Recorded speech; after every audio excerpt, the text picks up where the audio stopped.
Okay, so we're gonna go over fingers for x-ray. So remember, this time we don't need to use detent. We're gonna be performing our images tabletop. So our IR is gonna sit right on top of the table. We need to ensure that we have a 40-inch SID. And I'm gonna have my patient seated at a 90-degree angle from the table, and I'm gonna put the lap shield over the top of them.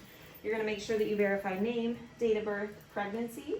You're also gonna verify that you're doing the correct side and the correct digit, and get history from the patient, ensure that they didn't have an injury. If they did, where is it, how long ago, and what happened.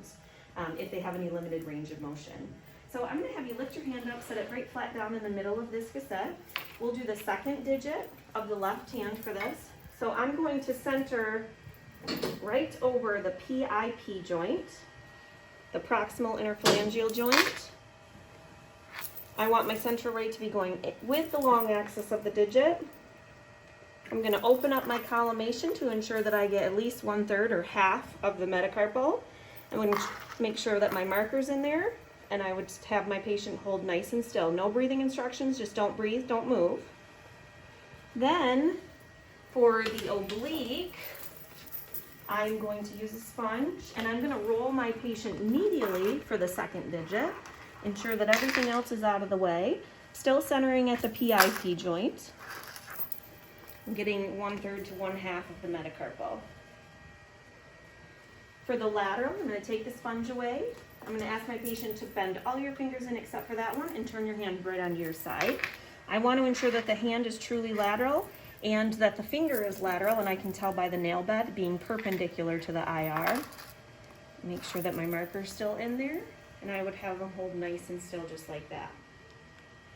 So now we'll do the fourth digit just to kind of get a different view. So for the fourth digit, I'm going to move your hand just a little bit here. I'm going to spread the fingers apart, center right over the PIP joint, again, getting 1/3 to 1/2 of the metacarpal, and I would have them hold nice and still and take that exposure. For the oblique, for the third, fourth, and fifth digit, we're going to roll our patient laterally. So I'm going to use the sponge here, roll them to the side, readjust so that I'm centered again at the PIP joint, and have my left marker right there. For the lateral, for this one, again, I'm going to have them bend all the fingers in except for that digit.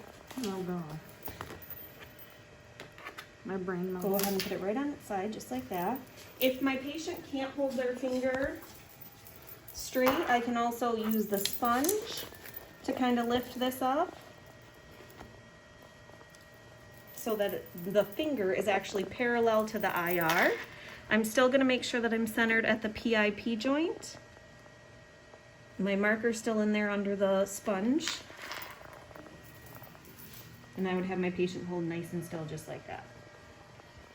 Okay, you can go ahead and relax. That's good.